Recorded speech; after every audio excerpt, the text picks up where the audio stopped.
घडामोडींपासून ते राजकारणापर्यंत प्रत्येक घडामोडीवर बारीक नजर ठेवणारा तुमचा हक्काचा लोकल न्यूज प्लॅटफॉर्म ठाणे दर्पण, ठाण्याचं खरं प्रतिबिंब. राज्य शासनाच्या नगरविकास विभागाच्या निर्देशानुसार ठाणे महापालिकेतील 1773 पदांच्या भरतीसाठी गेल्या काही महिन्यांपासून भरती प्रक्रिया सुरू असतानाच राज्याच्या कौशल्य विकास विभागाने केलेल्या नव्या सूचनांवर पालिकेने नगर विकास विभागाकडे अभिप्राय मागवला आहे. यामुळे बहुचर्चित भरती प्रक्रिया लांबणीवर पडल्याचे चित्र आहे. कौशल्य विकास विभागाच्या अभ्यासक्रमाचे प्रमाणपत्र विचारात घेण्याची सूचना असून ती लागू केल्यास यापूर्वी दाखल झालेले उमेदवारांचे अर्ज बाद होण्याची भीती व्यक्त होते. ठाणे महापालिकेची स्थापना 1982 मध्ये झाली असून ही ब वर्ग महापालिका आहे. ठाणे महापालिकेत शिक्षण मंडळासह 9088 तर परिवहन सेवेत 2600 कर्मचारी आहेत. तसेच 2500 कंत्राटी कामगार आहेत. 2011च्या जनगणनेनुसार ठाणे महापालिकेची लोकसंख्या 18,41,000 इतकी आहे. ही लोकसंख्या आता 26 लाखांच्या पुढे गेल्या काही वर्षात पालिका क्षेत्राचे विस्तारीकरण झाले. त्यातच गेल्या काही वर्षापासून दर महिन्याला अधिकारी आणि कर्मचारी सेवानिवृत्त होण्याचे प्रमाण वाढले. यामुळे सध्या स्थितीत असलेल्या अधिकारी आणि कर्मचाऱ्यांवर कामाचा दुहेरी ताण असून हा कमी करण्यासाठी राज्य सरकारने आकृतीबंध 880 वाढीव पदांना मंजुरी दिली. पण ही भरती काही कारणास्तव होऊ शकलेली नव्हती. यामुळे भरती प्रक्रिया राबवण्याची मागणी सातत्याने होत होती.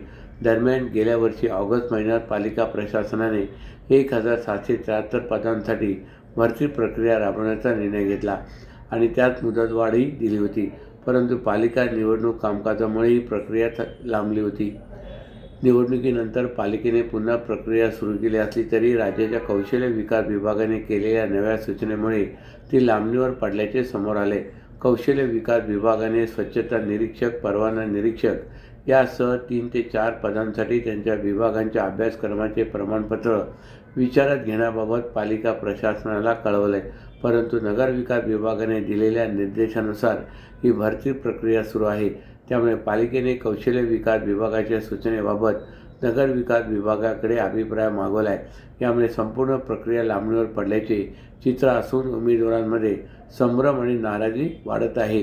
पुणे जिल्ह्यातील नसरापूर येथे 4 वर्षाच्या चिमुकलीवर लैंगिक अत्याचार करून तिची निर्घृण हत्या केल्याच्या घटनेविरोधात ठाण्यात तीव्र संताप व्यक्त करण्यात आला आहे. या घटनेच्या निषेधार्थ शिवसेना शाखा आणि महिला आघाडीच्या वतीने काल आंदोलन करण्यात आले. यावेळी आरोपीला फाशीची शिक्षा देण्याची मागणी करण्यात आली.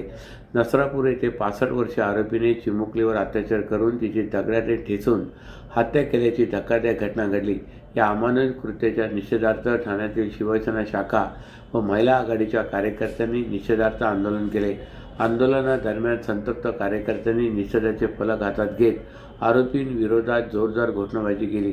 तसे आरोपीचा पुतळा जाळून संताप व्यक्त केला आहे. यावेळी बोलताना माजी महापौर मीनाक्षी शिंदे यांनी सांगितले की अशा प्रकारच्या घटना समाजाला काळिमा फासणाऱ्या असून आरोपींना कठोरात कठोर शिक्षा झाली पाहिजे. गुन्हेगाराला जात धर्म नसतो अशा विकृतींना जातीय रंग देणे चुकीचे आहे. तसे या प्रकरणाची फास्ट ट्रॅक न्यायालयात सुनावणी करून आरोपीने गुन्ह्याची कबुली दिल्यास तात्काळ फाशीची शिक्षा देण्यात यावी अशी मागणी त्यांनी यावेळी केली. यापूर्वी आरोपींवर गुन्हे दाखल असूनही कठोर कारवाई न झाल्याने अशा घटना घडत असल्याचे त्यांनी सांगितले. वेळीच कठोर कारवाई झाली असती तर आज त्या चिमुकलीचा जीव वाचला असता. आज देखील आजोबाने आपल्या नातवावर अशा प्रकारचे कृत्य करण्याचा प्रयत्न केलेला आहे. तर ही मानसिकता बळावते का? तर कायदा आपला कठोर नाही. कायद्याच्या चौकटीत राहून आपण काम करण्याचा प्रयत्न करत आहोत. समाजात अशा विकृत मानसिकतेला आळा घालण्यासाठी कायदा आणि अधिक कठोर होण्याची गरज आहे असंही त्या म्हणाल्या. बदलापूरप्रमाणे तात्काळ कारवाई केल्यास समाजात वचक निर्माण होईल आणि अशा घटनांवर आळा बसू शकतो असंही त्यांनी सांगितले. रुग्णवाहिकांचे दरपत्रक जाहीर होऊनही त्याची अंमलबजावणी होत नसल्याची तक्रार महाराष्ट्र नवनिर्माण सेनेकडून करण्यात येतात. परिवहन विभागाचे सहआयुक्त संजय चव्हाण यांनी या दरपत्रकाची अंमलबजावणी करण्याचे आदेश संबंधित विभागाला दिलेत. तसे रुग्णवाहिकांचे निश्चित दरपत्रक रुग्णालयाच्या गेटवर तसे प्रत्येक रुग्णवाहिकेच्या आत प्रदर्शित करणे बंधनकारक केले असून त्याचा अहवाल सादर करण्याच्या सूचना केल्यात. यामुळे काही रुग्णवाहिका चालकांकडून होणारी लूटमार थांबून रुग्ण आणि त्यांच्या नातेवाईकांना दिलासा मिळणार आहे. रुग्णवाहिका चालकांकडून मनमानी पद्धतीने भाडे आकारणी केली जात असून यामुळे रुग्ण आणि रुग्णाच्या नातेवाईकांची आर्थिक पिळवणूक होते.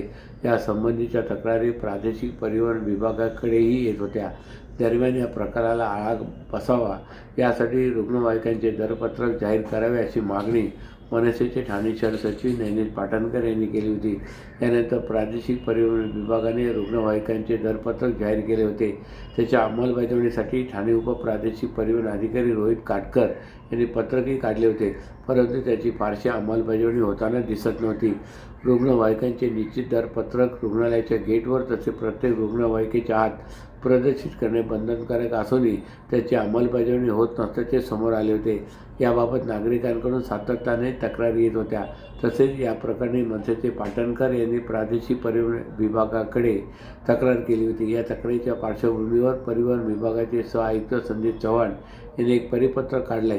त्यात सर्व रुग्णालय प्रशासन आणि रुग्णवाहिका चालक मालकांना तातडीने सूचना देत दरपत्रक स्पष्टपणे प्रदर्शित करण्याचे आदेश संबंधित विभागांना देण्यात आले आहेत. सर्व नागरिकांना आवाहन करण्यात येत आहे की सध्या डासांमार्फत पसरणाऱ्या डेंग्यू या आजाराचा प्रसार रोखण्यासाठी प्रत्येकाने पुढीलप्रमाणे कार्यवाही करावी. डेंग्यू आजार एडिस इजिप्ती हा डास चावल्याने होतो. या डासांची पैदास साचलेल्या किंवा साचवलेल्या स्वच्छ पाण्यामध्ये होते. 8 दिवसांपेक्षा जास्त दिवस पाणी उघडे व साचून राहिल्यास त्यात डास अंडी घालतात. अंड्यांच्या अळ्या तयार होऊन पुढे डास तयार होतात. यासाठी आपल्या घरातील पाणीसाठे उदाहरणार्थ बॅरल्स, पिंपे, टाक्या, हौद, रांजणे इत्यादी दर आठवड्याला रिकामे करून घासून पुसून कोरडे करून पुन्हा भरावे. 1 दिवस कोरडा दिवस म्हणून पाळावा. पाणी साठ्यांना घट्ट झाकणे बसवावीत किंवा जुनी साडी, चादर, धोतर यांनी बांधून झाकून ठेवावीत, म्हणजे डास त्यात जाऊन अंडी घालणार नाहीत. घराच्या गच्चीवर, आजूबाजूला, अंगणात कोठेही पाणी साचू देऊ नये. भंगार सामान उघड्यावर टाकू नये. उदाहरणार्थ टायर्स, प्लास्टिक सामान, कुंड्या, टाकाऊ वस्तू इत्यादी. अशा सामानात पावसाचे पाणी साठून त्यात डेंग्यूच्या डासांची पैदास होते. घरातील कूलर्स, फ्रीजच्या पाठीमागील ट्रे हे देखील वेळोवेळी कोरडे करावेत. लक्षात ठेवा, नुसत्या फवारणीने डास घनता कमी होत नाही, तर त्यासाठी डास पैदास ठिकाणे नष्ट करणे ही आपल्या सर्वांची जबाबदारी आहे. कोणताही ताप अंगावर न काढता जवळच्या शासकीय रुग्णालयात मोफत औषधोपचार घ्या. अशा प्रकारे नागरिकांनी सहकार्य केल्यास डेंग्यूचा प्रसार रोखणे सहज शक्य आहे. ठाणे महापालिका मुख्यालयात इमारतीत असलेल्या छत्रपती शिवाजी महाराजांच्या शिल्पाच्या स्वच्छतेचे काम महापालिकेकडून हाती घेण्यात आले होते. यावेळी स्वच्छतेसाठी इमारतीतील अग्निशमन पंपाद्वारे पाणी घेण्याचा प्रयत्न करण्यात आला. मात्र पंपातून पाणीच येत नसल्याचे समोर आल्याने अग्निशमन यंत्रणेतील त्रुटी उघड झाल्यात. या प्रकारामुळे ठाणे महापालिका मुख्यालयाच्या अग्निसुरक्षेबाबत गंभीर प्रश्नचिन्ह निर्माण झाले असून इमारतीची अग्निसुरक्षा वाऱ्यावर असल्याचे चित्र समोर आले आहे.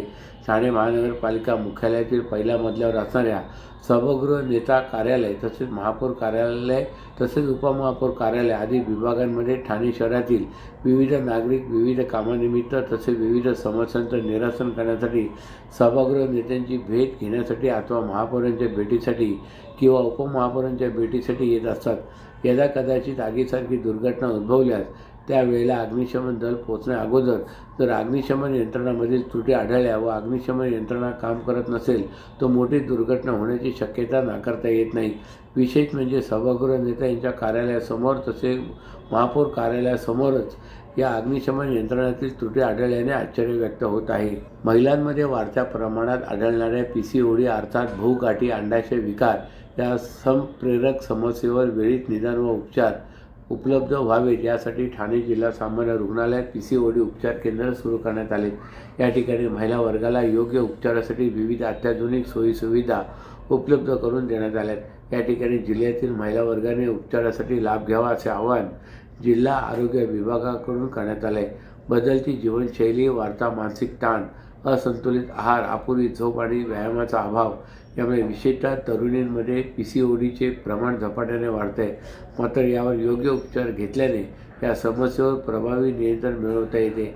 महिलांना याबाबत अनेकदा माहिती नसते अथवा या आजाराबाबत अनेकदा याबाबत अपुरी माहिती असल्याने उपचार घेण्यास उशीर होतो. तसेच याबाबत नक्की कोणता वैद्यकीय सल्ला घ्यावा याबाबत देखील बहुतांश ग्रामीण भागातील महिला वर्गाला माहिती कमी असल्याने त्यांना देखील या ठिकाणी उपचार घेणे सोपे होणार आहे. जिल्हा रुग्णालयातील हे PCOD क्लिनिक आता दर बुधवारी नियमितपणे सुरू राहणार असून महिलांना तज्ज्ञ स्त्रीरोग तपासणी, संप्रेरक चाचण्या, एकात्मिक पद्धतीनं औषधोपचार, मानसिक व आरोग्य समुपदेशन तसे आहार आणि जीवनशैलीविषयक विशेष मार्गदर्शन एकाच ठिकाणी उपलब्ध होणार आहे. यावेळी उद्घाटनानंतर या विभागात असलेल्या महिलांची प्रत्यक्ष तपासणी करून त्यांना आवश्यक औषधोपचार व समुपदेशनही करण्यात आले. महिलांचे आरोग्य अधिक सुदृढ आणि जागरूक करण्याच्या दृष्टीने सुरू करण्यात आलेल्या या सुविधेचा जास्तीत जास्त महिलांनी लाभ घ्यावा असे आवाहन ठाणे जिल्हा प्रशासन आणि आरोग्य विभागामार्फत करण्यात आलं आहे. अशाच नव्या आणि ताज्या बातम्यांसाठी ठाणे दर्पणच्या पेजला लाईक करा आणि फॉलो करायला विसरू नका.